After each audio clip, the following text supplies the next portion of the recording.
I unlocked my phone and opened the message from Ava. The words hit me like a punch to the gut. I did this because he was bigger than you pipsqueak. But let's start where it all began. I remember the day we set out on our West Coast road trip like it was yesterday. Ava and I had been planning it for months. Well, I'd been planning it. She was just along for the ride as usual. I had every detail mapped out, the campsites, the surf lessons, even the most scenic routes. It was going to be perfect. As we loaded up the car, I couldn't help but feel a twinge of anxiety. There was so much to think about: college applications, future internships, career paths. But I pushed those thoughts aside. This trip was supposed to be about us, about reconnecting. Ava bounced around, tossing things haphazardly into the trunk. Her energy was infectious, but also a bit overwhelming. She was so carefree, so in the moment. Sometimes I envied that about her. "Ready for an adventure, babe?" she asked, flashing that smile that had first caught my eye 3 years ago. I nodded, forcing a smile. Everything's set. We should hit the road if we want to make it to our first stop before dark. As we pulled out of the driveway, I couldn't shake the feeling that something was off between us. Ava chatted away about all the spontaneous detours wanted to make, while I gripped the steering wheel, my mind already racing ahead to our next destination. The sun was beating down on us as we pulled into the parking lot of the beach. I could feel the sweat starting to form on my forehead, but Ava looked completely in her element. She practically bounced out of the car, her blonde hair whipping around in the sea breeze. "Come on, Liam, we're going to be late for our lesson," she called out, already halfway across the parking lot. I sighed, double-checking that I'd locked the car before following her. My mind was racing with thoughts of the upcoming college application deadlines, but I tried to push them aside. This trip was supposed to be about us reconnecting, after all. As we approached the beach, I spotted our instructor. He was impossible to miss, tall, tanned, and radiating an easy confidence that made me feel instantly self-conscious. "Hey there, you must be Ava and Liam," he greeted us with a megawatt smile. "I'm Ryan, your surf instructor for today." Ava's eyes lit up as she shook his hand. "Nice to meet you." Ryan was so excited for this. I nodded, forcing a smile. "Yeah, should be fun." As Ryan began explaining the basics, I found myself zoning out. My hand instinctively reached for my phone, checking for any important emails I might have missed. When I looked up, Ryan was helping Ava into position on her board, his hands on her waist as he adjusted her stance. "That's it. Ava, you're a natural," he laughed, and Ava beamed at the compliment. I felt a twinge of something. Jealousy, annoyance. I wasn't sure. I tried to shake it off, reminding myself that this was just a lesson. The next hour flew by in a blur of waves, laughter, and the occasional wipeout. Ava was having the time of her life. While I struggled to stay upright on my board, Ryan was patient with me, but I could tell his attention was mostly on Ava. As the lesson wrapped up, I retreated to the beach, pulling out my camera to snap some photos. Ava and Ryan were still in the water, chatting and laughing like old friends. I zoomed in, capturing a shot of Ava throwing her head back in laughter at something Ryan said. Later that evening, we sat around the campfire at our campsite. Ava was still buzzing with energy from the day. "But wasn't that amazing, Liam? I can't believe I actually stood up on the board," she gushed. I mumbled, scrolling through my phone. An email from my potential internship had come through, and I was trying to craft the perfect response. "Liam? Are you even listening to me?" Ava's voice cut through my concentration. I looked up, realizing I'd completely tuned her out. "Sorry, what was saying?" Ava's face fell, and I could see the frustration in her eyes. "Never mind," she sighed, poking at the fire with a stick. The silence that fell between us was heavy, filled with unspoken tension. I knew I should say something, try to engage with her, but my mind was already racing ahead to tomorrow's itinerary and the emails I needed to send. As the fire crackled, I couldn't help but feel like we were drifting further apart, even as we sat side by side. I woke up early the next morning, my mind already buzzing with plans for the day. The itinerary I'd spent weeks perfecting was calling my name, but as I reached for my phone to check the time, I noticed a new message. It was from Ryan, the surf instructor from yesterday. "Hey guys, there's a killer beach party tonight at Sunset Cove. You should definitely come. It'll be epic." I stared at the screen, my stomach tightening. This wasn't part of the plan. We were supposed to head inland today, start making our way towards the next destination on our carefully crafted route. A party didn't fit into that. Ava stirred beside me, her blonde hair a tangled mess on the pillow. She blinked sleepily, then reached for her own phone. I watched her face light up as she read Ryan's message. "Oh my God, Liam, we have to go." She sat up, suddenly wide awake. "A beach party sounds amazing." I hesitated, weighing our options. "I don't know. Ava was supposed to leave today. If we stay for the party, we'll be behind schedule." She rolled her eyes, a familiar gesture that always made me feel like I was being unreasonable. "Come on, it's just one night. We can catch up tomorrow. Please." I was about to argue further when my phone buzzed again. Another message from Ryan. This time with a picture attached. It showed a secluded cove, golden sand framed by rocky cliffs, a bonfire blazing in the center. It did look pretty incredible. All right, I conceded, unable to resist Ava's pleading look. We can go. Ah. She squealed with delight, throwing her arms around me. You're the best. This is going to be so much fun. As we got ready for the day, I couldn't shake the uneasy feeling in my gut. Something about Ryan rubbed me the wrong way. Maybe it was how his hand had lingered on Ava's shoulder when he'd shown her how to stand on the surfboard, or the way his eyes seemed to follow her even when he was talking to me. We spent the afternoon exploring the town, but Ava's mind was clearly on the party. She dragged me into a little boutique, emerging with a new sundress that she insisted was perfect for tonight. I smiled and nodded, trying to match her enthusiasm, but my thoughts kept drifting to college applications and future plans. As the sun began to set, we made our way to Sunset Cove. The party was already in full swing when we arrived. Music pounded from speakers set up near the bonfire, and people milled about with red cups in hand. Ryan spotted us immediately, jogging over with that easy grin of his. You made it, he clapped me on the shoulder, then turned to Ava. You look amazing. That dress is perfect. I felt a flare of jealousy as Ava beamed at the compliment. She twirled, showing off the dress. Thanks. I just got it today. Ryan's eyes lingered on her for a moment too long before he turned back to me. Glad you could make it, man. Grab a drink and relax.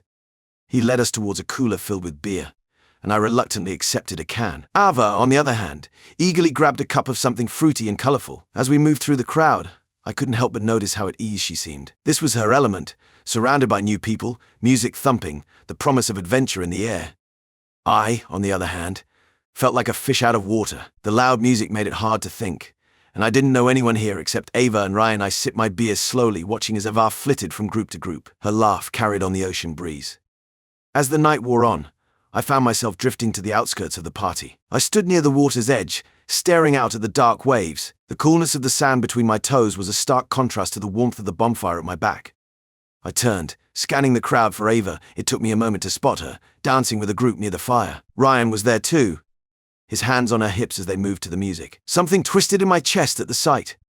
I wanted to go over there to pull Ava away and remind her that we were here together, but I hesitated. She looked so happy, so carefree. Who was I to take that away from her? The party showed no signs of slowing down, but I was exhausted. The constant noise and unfamiliar faces were draining. I made my way over to Ava, having to raise my voice to be heard over the music. Hey, I think I'm going to head back to the tent. You coming? Ah. She looked at me, then back at the party, indecision clear on her face. I think I'll stay a little longer. Is that okay? I nodded, trying to ignore the sinking feeling in my stomach. Yeah, sure. Just be safe, okay? Ava smiled, giving me a quick peck on the cheek. Of course. I won't be too late. As I walked away, I glanced back. Ryan had appeared at Ava's side, saying something that made her laugh. I turned away, quickening my pace as I left the warmth and noise of the party behind. Back at the tent, I lay awake for hours. Every time I closed my eyes, I saw Ava and Ryan dancing together. I tried to convince myself that I was overreacting, that Ava would never do anything to hurt me. But as the night stretched on and she still didn't return, doubt crept in.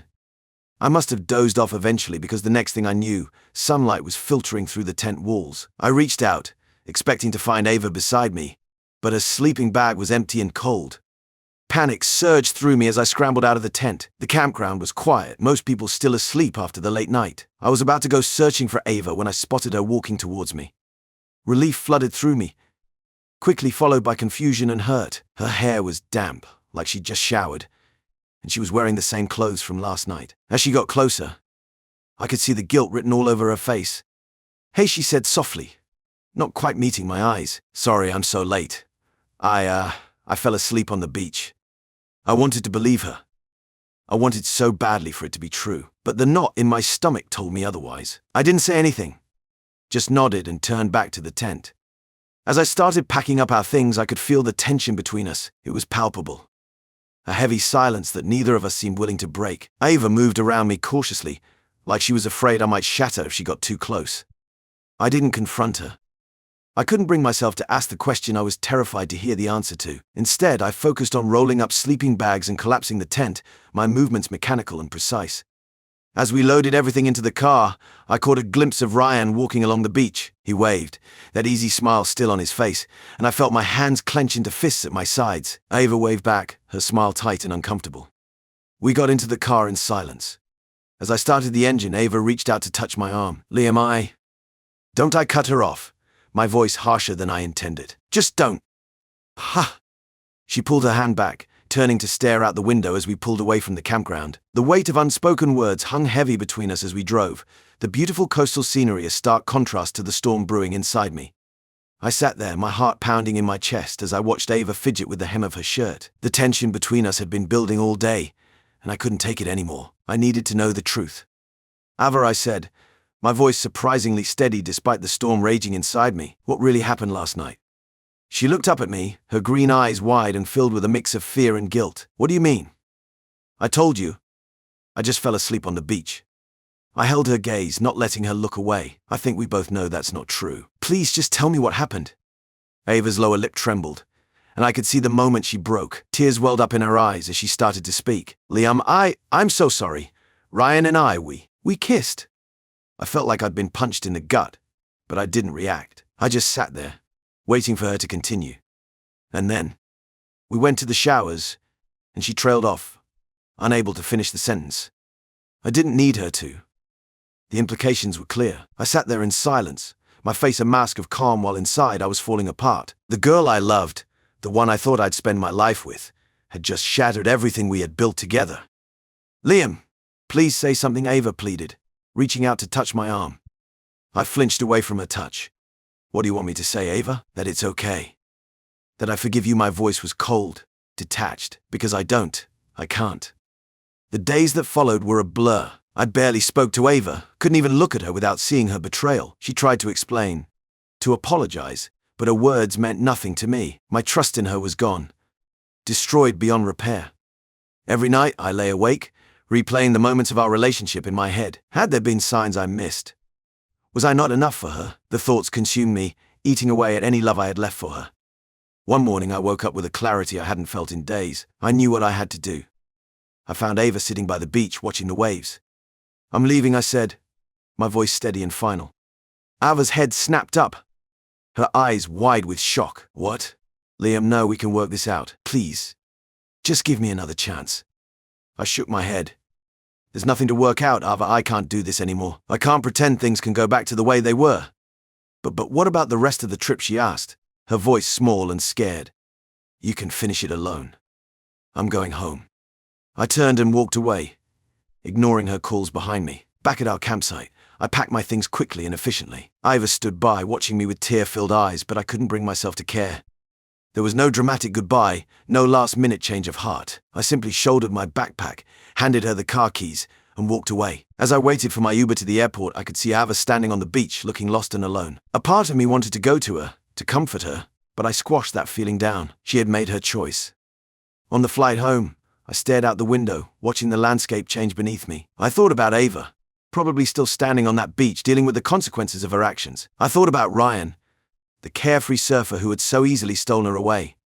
And then, as the plane began its descent, a cold, hard thought entered my mind. Ava shouldn't be the only one facing consequences. She needed to understand the full weight of what she had done. As soon as I landed, I pulled out my phone and dialed a number I knew by heart. Ava's mother answered on the third ring. Hello, Mrs. Johnson? It's Liam. There's something I need to tell you about Ava. I hadn't been home for more than a day when my phone buzzed with a notification. It was from Ava. My stomach clenched as I saw her name on the screen. Part of me wanted to ignore it, to delete the message without reading it, but curiosity got the better of me. I unlocked my phone and opened the message. The words hit me like a punch to the gut. I did this because he was bigger than you pipsqueak. I stared at the screen, a mixture of anger and hurt coursing through me. Was this really her reason? After everything we'd been through, was it all about something so superficial? I tossed my phone aside, not wanting to look at it anymore. I'd been struggling with a whirlwind of emotions since I got back: anger, betrayal, sadness. But now, a new feeling was creeping in: pity. I thought about Ava, imagining her return home. I'd called her mother before I left, told her everything. I knew how conservative and religious her family was. They wouldn't take this well. Despite my anger, I couldn't help but picture Ava facing her parents, the disappointment in their eyes, the harsh words they'd probably thrown at her. Knowing her family, they might have even gone as far as to disown her. And her friends? Most of them were from the same religious community. News like this would spread fast. I could see them turning their backs on her, whispering behind her back, excluding her from their lives. Then there was Ryan. I doubted he'd stick around once things got complicated. Guys like him never did. He was probably already moving on to his next conquest, leaving Ava to deal with the fallout alone. I ran my hands through my hair, conflicted. Part of me felt a grim satisfaction. She'd made her choices, and now she was facing the consequences. But another part of me, the part that had loved her for so long, ached at the thought of her suffering. Her message, though, it brought back all the anger. Was that really all it had been about? Something so shallow and meaningless? I picked up my phone again, reading the message one more time. The words stung, but they also revealed something. This wasn't the Ava I knew. The Ava I'd loved wouldn't have said something so cruel, so petty. This was the words of someone lashing out in pain, trying to hurt me because she was hurting. I thought about replying, about telling her off or defending myself, but what would be the point? It wouldn't change anything. It wouldn't undo what she'd done, or make me feel any better. Instead, I blocked her number. It was time to move on, to focus on my future, the future I'd been so worried about before all this happened. College applications, career plans, all of it seemed more important now than ever. As I set my phone down, I felt a weight lift off my shoulders. The road ahead wouldn't be easy, but at least now I could face it without the constant distraction of a troubled relationship. I had my own path to follow, and for the first time in a long while, I felt ready to walk it alone. I threw myself into my studies with a renewed vigor, determined to leave the pain of others' betrayal behind me. The campus library became my sanctuary, its quiet corners and towering shelves of books offering a comforting embrace. I spent hours there, poring over textbooks and lecture notes, losing myself in the intricacies of my chosen field. As the weeks passed, I found myself reconnecting with old friends I'd neglected during my relationship with Ava. We'd grab coffee between classes or meet up for study sessions, and I slowly remembered what it felt like to laugh freely, without the weight of expectations or anxiety about the future. One particularly sunny afternoon, my friend Jake convinced me to join the campus hiking club. I'd always enjoyed nature, but I'd never considered myself much of an outdoorsman. To my surprise, I found myself looking forward to our weekend treks. The physical exertion and breathtaking views cleared my mind in a way I'd never experienced before. With each step along the trail, I felt the lingering tendrils of hurt and anger loosening their grip on my heart. It was during one of these hikes that I met Sarah. She was witty and kind, with a passion for environmental science that lit up her entire face when she talked about it. We started as hiking buddies, but soon found ourselves grabbing coffee after our treks, our conversations stretching long into the afternoon. At first, I was hesitant to let anyone new into my life. The memory of Ava's betrayal still stung, and I found myself watching for signs of deception in every interaction. But Sarah was patient and understanding. She never pushed, content to let our connection grow at its own pace. Slowly, I began to trust again. It wasn't easy, and there were moments when the fear of being hurt threatened to overwhelm me. But with each genuine smile, each shared laugh, I felt my walls coming down.